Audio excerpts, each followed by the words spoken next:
Aujourd'hui, le moment est venu pour moi de prendre le relais pour assurer la coordination du Conseil présidentiel de transition. Permettez-moi d'abord de reconnaître et de saluer les efforts de ceux qui m'ont précédé à ce poste. Cher ami Gadi, cher ami Leslie, merci. Je salue également les organisations signataires de l'accord de Montana qui ont placé leur confiance en moi pour les représenter au sein du Conseil présidentiel de transition. Le chemin est ardu et rempli d'embûches, mais nous nous attelons à la tâche.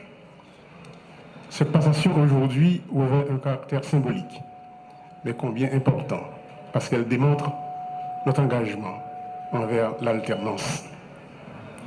Le travail doit se poursuivre. Il s'articule bien entendu autour des axes fondamentaux de la transition. La question sécuritaire, la gouvernance, le redressement économique et les élections. Il y a urgence, car les populations de l'Ouest et de l'Artibonite, pour ne citer que celles-là, requièrent des interventions concrètes et rapides de l'État pour se remettre des méfaits de la violence exercée sur elles. Nous tenons à saluer leur courage. La violence est instrumentée par des trafiquants de tout acabit. Drogue, organes et personnes, armes et munitions, sans oublier les entrepreneurs politiques et certains éléments du secteur des affaires. L'insécurité a créé des besoins additionnels et exerce une pression sur les ressources déjà insuffisantes que l'État devrait canaliser, par exemple, vers la santé, l'éducation, l'épanouissement des jeunes. Peuple haïtien, ça fait plus passer 20 années depuis ma parlé sous effondrement système économique qui arrivait créer tellement misère et inégalité sociale dans le pays panois. Et en 2016, les maps sortis dans le Parlement ont été annoncés combat sous gros défis, problèmes économiques et inégalité sociale. Moi, j'ai sonné l'ambi pour ça pas arriver dans le chaos cannibale, ça n'a vivre jeudi.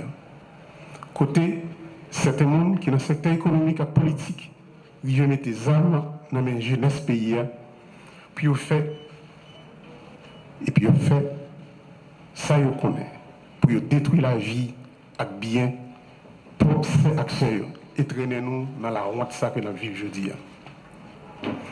Jeudi, quand bombé ça nous arrivé là, on kidnappé, femmes violées, un pile monde perdit la vie avec bien, un pile monde courir quitter le pays, puis aller prendre refuge dans notre pays. Ces conséquences violentes.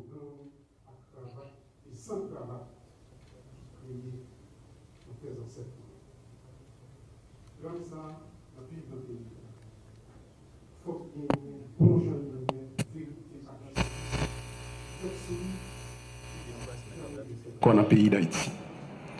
Je dis, 21e siècle là, l'État doit économique, technique, social, pour l'éducation, santé, logement, infrastructure et agriculture, nous obligés à dépenser un pile d'argent dans acheter balles et examens pour lutter contre gangs criminels toute qualité.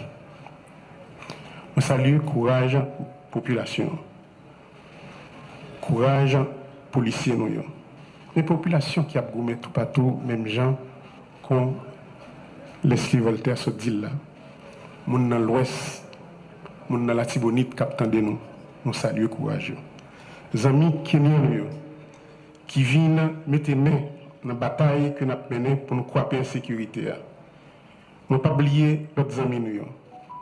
El Salvador, Jamaïque, le Bahamas. Nous profitons de une minute de silence pour tous les policiers et soldats et policiers kenyans qui tombent dans la Tibonite. Une minute de silence, s'il vous plaît.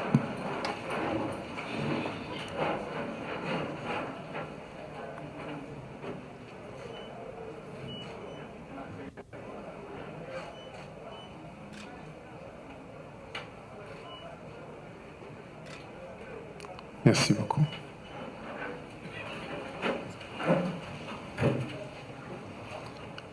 Malheureusement, le commandant par raison qui était supposé venir, il y a un inconvénient, mais nous devons saluer devant tout le monde pour courage.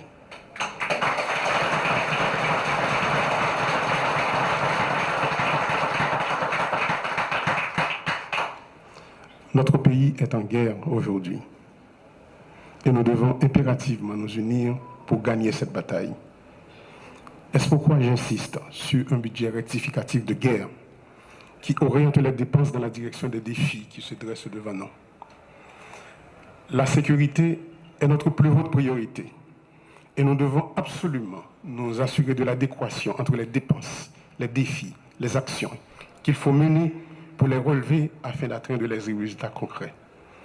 Le Conseil présidentiel de transition et le gouvernement doivent garantir que les projets des ministères s'inscrivent dans cette démarche et concourent à l'atteinte de ces objectifs. Dans le cadre de ce budget rectificatif, il faudra mobiliser les moyens qui permettront à l'État de satisfaire aux besoins de relèvement engendrés par les dégâts causés par l'insécurité sur les plans économiques et sociaux. Le Comité national de sécurité mis en place devra guider et orienter les forces de l'ordre et aura la charge de s'assurer avec elles de la pertinence du plan stratégique de sécurité. Parallèlement, il y a lieu de veiller à l'opérationnalisation, au renforcement et à l'harmonisation des services de renseignement à travers l'activation du décret portant création de l'Agence nationale d'intelligence.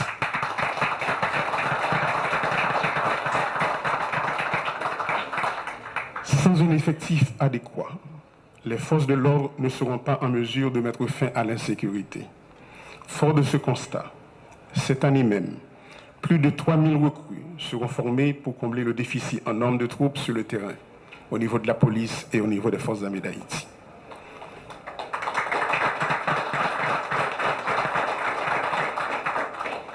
Les forces armées nous ont présenté un budget détaillé sur les actions qu'elles anticipent de mener. Monsieur le Premier ministre, le ministère de l'économie et des finances et celui de la planification doivent s'assurer de l'exécution effective de ce budget. Nous ne sommes pas en temps normal, il faut agir dans l'urgence pour éradiquer la violence.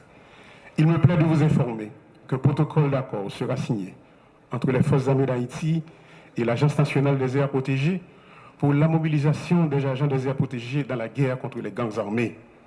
De plus, les démarches sont en cours pour un support aérien et maritime de façon à mieux protéger nos frontières maritimes et terrestres. Il est important de développer le respect de la lutte contre l'insécurité. Les enfants impliqués dans les gangs armés, l'État devra prendre les mesures afin de prévenir et empêcher l'enrôlement des enfants et des jeunes de gangs armés. De plus, il faut renforcer la Commission nationale de désarmement, de démantèlement et de réinsertion, comme d'ailleurs le souhaite le Premier ministre Alexis Dié-Fils-Aimé. Le déficit de gouvernance de l'État est l'un des points essentiels auxquels il faut s'attaquer.